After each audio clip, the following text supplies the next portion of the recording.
Halo, Shalom, saudara yang terkasih dalam Tuhan kita Yesus Kristus. Kita ketemu lagi. Kali ini bacaan kita terambil dari 1 Korintus 2 ayat 6-16 tentang hikmat yang benar. Tapi di sini saya highlight ayat 6-7 aja ya. Oke, saya bacakan. Sungguh pun demikian kami memberitakan hikmat di kalangan mereka yang telah matang, yaitu hikmat yang bukan dari dunia ini dan yang bukan dari penguasa-penguasa dunia ini, yaitu penguasa-penguasa yang akan ditiadakan. Tetapi yang kami beritakan ialah hikmat Allah yang tersembunyi dan rahasia, yang sebelum dunia dijadikan telah disediakan Allah bagi kemuliaan kita. Nah, saudara yang terkasih, bila kita lihat di Wikipedia, Anda bisa googling. Arti dari kata hikmat sendiri adalah suatu pengertian dan pemahaman yang dalam mengenai orang, barang, kejadian, atau sesuatu yang menghasilkan kemampuan untuk menerapkan persepsi, penilaian, dan perbuatan sesuai dengan pengertian tersebut. Jadi bila kita simpulkan, hikmat Allah adalah berarti kalau saudara mempunyai hikmat Allah, berarti saudara memiliki pengertian dan pemahaman tersebut. Jadi kita ngerti gitu ya. Tetapi mengapa seringkali manusia bila mengalami kegagalan atau kesusahan itu cenderung malah menyalahkan Tuhan?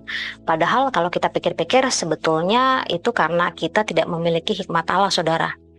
Nah, saudara yang terkasih, memiliki hikmat Allah itu akan memampukan kita untuk mengambil keputusan yang tepat dan yakin akan keputusan itu. Nah, hikmat Allah juga akan memampukan kita untuk dapat menghadapi apapun yang terjadi dengan yakin bahwa Tuhan itu ada di pihak kita. Dan kita dapat menjalaninya dengan yakin, nggak ada rasa khawatir, nggak ada rasa ragu-ragu, apalagi rasa takut. Jadi langsung maju terus pantang mundur.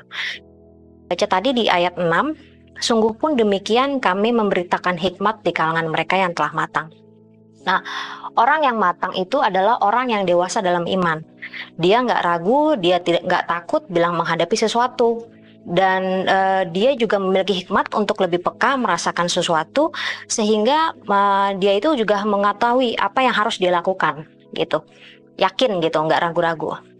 Simpelnya gini, pernah nggak saudara merasakan kalau pas pada saat mau melakukan sesuatu itu kayak ada rasa nggak peace gitu di hati ya, kayak nggak ada rasa damai, penuh rasa ragu, penuh rasa khawatir, kadang-kadang malah rasa takut. Jadi kayak, aduh kalau gue lakuin ini nanti gimana ya, bener nggak ya yang gue lakuin, atau kalau misalkan gue lakuin ini nanti dampaknya gimana nih gitu. Jadi ragu-ragu, khawatir, takut semua jadi satu gitu, nggak ada rasa yakin.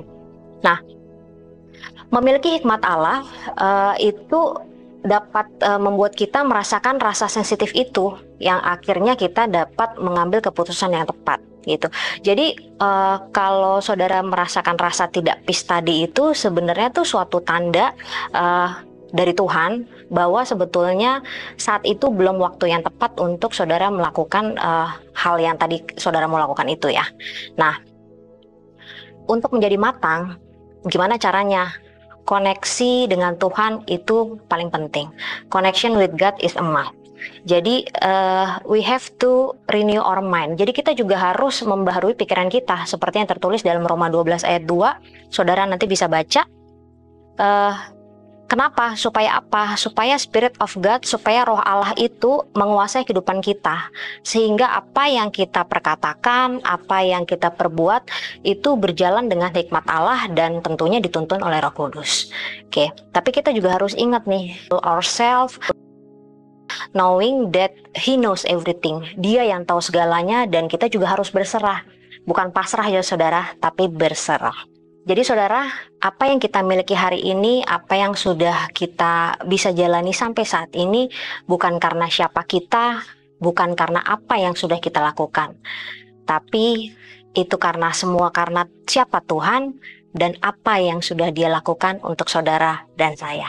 Selamat menikmati berkat Tuhan, selamat menikmati perjalanan hidup Anda dengan hikmat Allah. Terima kasih, Tuhan Yesus memberkati. Shalom.